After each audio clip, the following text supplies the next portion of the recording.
What's going on, guys? Aco here, coming at you with a little bit of a different video today. Today we're doing a frequently asked questions video on none other than our buddy here, Captain Ginyu. Pretty much like once a video, I get questions regarding how Ginyu works, specifically with his body change. Body change is definitely one of the most unique, probably the most unique super in the entire game, and does have a bunch of different rules that go along with it, and it also leads to some pretty interesting and unique situations. So I thought we would do a quick little video here going over all the little things that people usually ask about. You know, how does it work with assists? How does it work with assist steal? How does it work if you switch another Ginyu? You know, all that good kind of stuff. And since so many people have questions about the captain, I thought it'd be good to do a quick little video here just going over all those fun little different scenarios. So with all that out of the way, let's get right into it.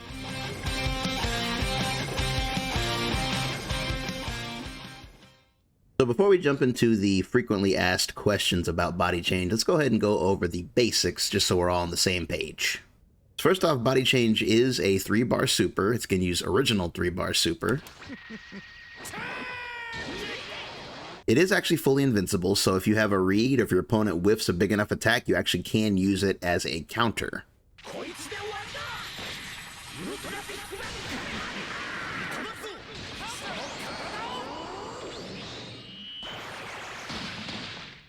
And of course, once it successfully connects, you trade health bars and you essentially become that character. However much damage they had done to themselves is now how much health you have, and vice versa. It's also important to note that Ginyu has the extra option of entering himself before the change to give your opponent even less health. Now, this costs 1 extra bar to do. As of a few patches ago, this used to be part of the 3 bars as well, but they decided that, I guess, body change was a little too powerful, so if you want to injure Ginyu further before trading, that does cost you 4 bars. And of course, the health bars aren't the only thing you switch. You get access to the character's entire move pool. Every move that they have, you are able to do with no restrictions. But the body changed Ginyu, on the other hand, has access to nothing. They are no longer able to summon the Ginyu force. They cannot body change back, even if they have enough meter to do so. And they cannot do Ginyu's reversal or powered up level 3. They only have access to his strong jersey and the milky cannon. Attempting to do anything else will result in Ginyu clutching his chest and technically making you very unsafe. When it comes to assists, the stolen character will be locked into whatever assist they had when you did the body change, whether that was A, B, or C. That's the assist that you will now have, whatever the opponent had chosen. And the body changed Ginyu will default to his A assist. It will be the A assist if you had A assist, and if you had chosen B assist, it'll switch it to A assist. The only assist that it will trade over is the C. If you had C, it will go to C, but it will not let you do B, as that is not possible. And lastly, yes, you are allowed to combo into body change, but only under one condition, and that is if Guldo freezes the opponent first. They have to be in the middle of being frozen by Guldo, otherwise it simply will not combo.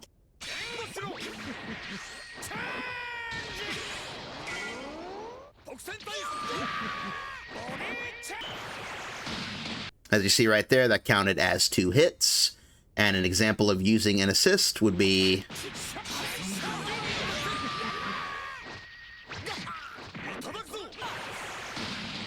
okay, so now that we've covered the basics, let's go ahead and get into the more obscure body change situations. So the first situation we'll cover is unique character stats, such as levels. Some characters are able to level up, giving them different kinds of buffs and stats. Once a body change goes through, you actually do steal those stat buffs as well. So if I were to steal this fully leveled up Gogeta 4, I would immediately get access to his instant kill.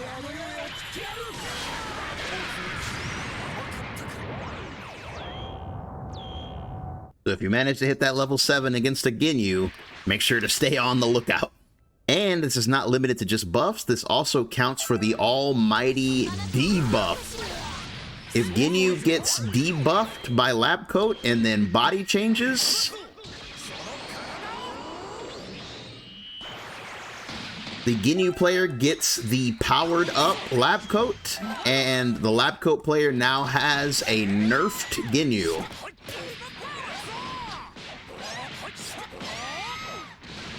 A nerfed, debuffed, body changed Ginyu that can't call the force or do a true level 3 is truly the worst character in the game.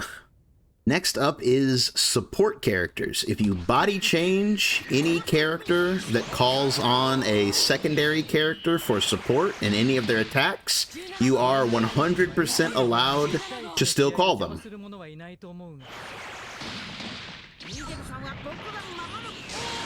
I guess the Ginyu force is just more loyal than everybody else.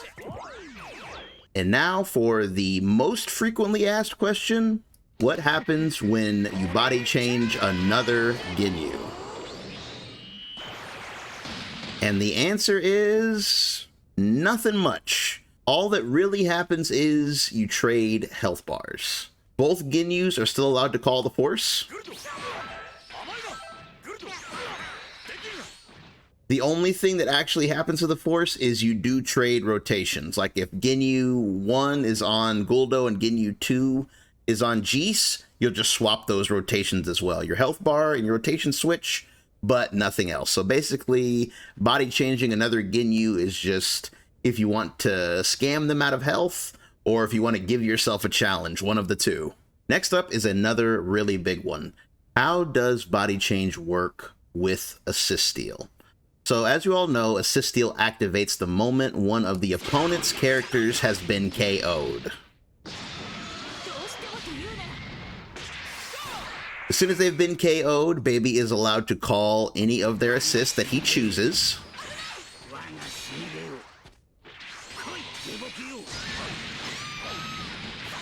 So people often ask, at this point, what happens if you were to body change and then KO the body changed character? Let's take a look.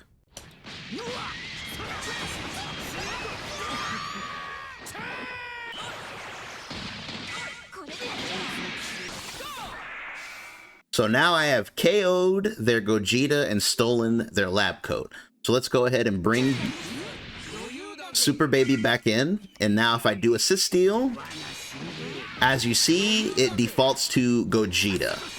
They will not allow you to summon the KO'd Ginyu, as I assume they believe that would just be too cheap.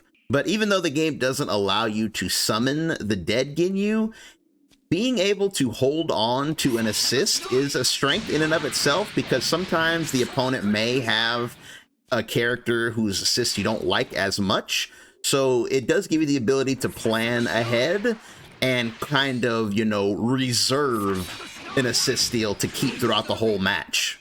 And lastly, is much more of a rare situation, but this question does come up from time to time, and it's just generally kind of fun, is can you body change someone and still trigger a dramatic finish? The answer to that question is no, you cannot. The game does not count it as the event trigger. I guess since you are not the real character, it does not trigger the cutscene. And that's going to do it for this one, guys. Those are the ins and outs, the common and uncommon situations surrounding Captain Ginyu's crazy, wacky body change. Hopefully this was some helpful information, you know, for the aspiring Ginyu players, or for the next time you yourself run into a Ginyu player. If this video was helpful at all, consider leaving a like. It does help out a lot. And don't forget to subscribe so you can catch more videos just like this. And I will see you fellas in the next one. Peace.